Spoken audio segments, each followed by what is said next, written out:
Hello, I'm 82 years old, and when I was 52, I realized I had spent a huge part of my life building the wrong wall. Everything you think you know and see about life isn't reality. Most people have no idea of this and end up living in the most misguided way, blind to the truth. That includes most of the people around you, your family, your friends, and many of the relationships you've built so far. For 5 decades, I believed in life exactly the way you probably do now. I was building a wall. A tall, solid wall made of titles, results, and that frantic chase for approval that is never truly satisfied. And then, with the weight of the years in my hands, I discovered what hurts the most. I spent my entire life building the wrong wall. But then something happened and I finally saw what I was doing. Before I go on, I want you to know why I'm sharing this story. This may be my last chance to explain how I felt. I hope you still have the chance to learn from the mistakes I made. Subscribe to the channel and ask yourself, if everything ended tomorrow, would I be proud of the life I've lived so far? At 52, after years of work and endless meetings, I was called into a meeting that changed my life forever. This time there were no projections, no compliments. In a matter of seconds, I was let go from the company I'd worked for years. A storm of emotions hit me, but the strongest was a sense of being lost, as if that programmed life of waking up before the sun and coming home after it had set had been suddenly erased. The next day I woke up with a deep anguish, as if something had been ripped out of my chest. That's when I realized the pain wasn't about losing the job, but was about having built my entire life around work. I did everything I could to be socially accepted, and in the process exiled myself from who I really was. I lived on autopilot, driven by schedules. I chased brief moments of recognition. They filled me for an instant, and then I needed more. I convinced myself that setting goals and achieving them was the essence of life, as if everything existed only to move on to the next level. That's when the thought hit me, if today were the last day of my life, what would I have actually achieved? A forgotten career, a bank account, a house.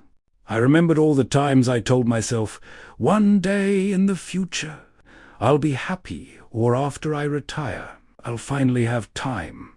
I see young people doing the same, projecting happiness into the future, as if the best days are always ahead, when I earn that salary, when I buy that car, when I build a family, when I buy that house. Then I'll be happy. I need to tell you the truth so you don't wait 50 years like I did. That day never comes. As long as happiness depends on reaching a goal, it will remain painfully out of reach. You achieve one thing, and suddenly you think you need another, and then another, an endless loop fueled by a constant sense of lack. That's exactly what I did. I spent years of my life building the wrong wall, only to realize later that those years would never come back. When I was young, no one warned me about what I could lose by obsessing over goals. I only saw what I might gain: recognition, status, money, a house. In the end, none of it mattered. You achieve something, and for a few days you feel unstoppable. Then the feeling fades, and once again you start chasing something else. A new goal, a bigger achievement, more recognition, an infinite loop. I remember a cousin I lost. He was 70, a highly successful executive in a major company. His children lived abroad. He lived with his wife, worked over 60 hours a week, traveled constantly. He never took vacations and kept postponing retirement, saying work was what kept him alive. He barely knew his grandchildren and never enjoyed the freedom he had earned. Is that the life you dream of? You won't regret the mistakes you made. Every problem has a solution, and for those that don't, time eventually dulls the pain. What truly hurts is what you didn't do, what you didn't experience, what you didn't live. Today I don't waste time thinking about what went wrong. I think about what I could have lived, the family beach vacations I missed, the birthday parties I skipped, the health I neglected because I was too busy, the friends I didn't meet because I was focused on goals. My cousin's funeral wasn't just a farewell, was a mirror. Looking at that coffin, I didn't just see a successful executive who had passed away. I saw my own future projected in front of me. I saw wreaths sent by companies that would wilt in 2 days. And I noticed the absence of shared stories, belly-hurting laughter, memories that stay alive in the people who remain. What was left were only fragments of our childhood. The wall he built and the one I was finishing at 52 was made of a curious material, pride. At 82, sitting here with clarity, I understand the mistake wasn't working. Work is honorable. The mistake was believing that this single wall would protect me from life. I thought that if the wall was strong enough, it would carry me safely into old age and bring peace in my final years. But life doesn't happen behind the wall. Life grows in the cracks we desperately try to seal with results and productivity. Do you know the biggest lie we're told? That life is a staircase, that you have to climb step by step until you reach a sunny top where you can finally rest. I spent decades on that staircase, but at 52, when I was fired, the staircase was kicked away and I fell. I didn't fall into emptiness. I fell into reality. The top didn't exist. It was a mirage. So I ask you, maybe at the peak of your career, or you young and sleepless, obsessed with success, what's left of you if we take away your badge, your car brand, your bank balance, the praise of your peers? If the answer is an awkward silence, you're building the wrong wall. I remember coming home from work and watching my children grow through doorframes. I was there physically, but my mind was in tomorrow's spreadsheet. I kissed my wife, but my heart was in the budget meeting. I'm building their future, I told myself. What a cruel irony. I was stealing their now to give them a tomorrow they never asked for. The price of building the wrong wall isn't paid in money. It's paid in presence. Have you noticed how time changes texture depending on where your attention is? At the office, under fluorescent lights, years fly by while hours drag on. By the ocean, or listening to a friend open their heart, minutes feel eternal. At 82, my hands shake a little, but my vision has never been clearer. I see the holes I left in my own story. I watched springs pass through the office window without ever smelling the flowers. I watched friends drift away because I never had time until they stopped asking. I neglected my health as if my body were an eternal machine, not a sacred place that allows me to experience the world.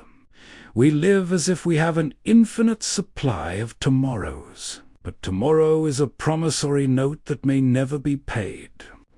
The only real currency you have is the second you're breathing right now. After I was fired at 52, I had a choice: build another wall at another company, or sit among the ruins and learn how to plant a garden. I chose the garden. And let me tell you, it was terrifying. Without the wall of status, I felt exposed. Who was I without the title of director? Just a middle-aged man who didn't even know his youngest son's favorite hobby. I was a stranger in my own home. I started by apologizing, so not for specific mistakes, but for my absence. I relearned the value of useless things. Yes, the most important things in life are, by the world's standards, completely useless. Watching a sunset until the very last ray disappears. Listening to a song without doing anything else. Having a long conversation where no one is trying to convince anyone of anything. These are the stones of a wall truly worth building, the wall of belonging. If your tomorrow never came, what would remain? Companies would replace you within a week. Clients would find another supplier. But the place you occupy in the hearts of those who love you, that place is unique. And sadly, it's the place we leave most empty while chasing goals.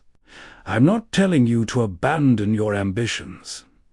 I'm telling you not to become their prisoner. Build your house, but don't lock yourself inside it. Earn your money, but don't sell your soul for it. Finitude isn't a death sentence, it's a compass. When you accept that you will die, you finally get permission to live. You stop postponing I love you, you stop swallowing forgive me, and most of all, you stop waiting for the perfect moment to be happy. The perfect moment is a fiction. There is only now. Today, when I look back, what shines in my memory aren't the promotions. It's the smell of coffee on a Sunday morning with a full house. It's my wife's hand in mine when things were hard. It's the pride of having rebuilt my relationship with my children in time to be the grandfather I couldn't be as a father. At 52, I thought my life was over because the wall collapsed. At 82, I know my life only began when I understood I didn't need walls at all. Don't wait until my age to realize you're carrying stones that are too heavy for a construction with no soul. Look around you. Who is by your side right now? What have you been ignoring in the name of progress? Time is the fairest master of all. It gives everyone the same number of seconds each day, but it only grants wisdom to those brave enough to look at the end. If everything ended tomorrow, would you be proud of the life you live today? Or would you realize too late that you spent your entire life building the wrong wall?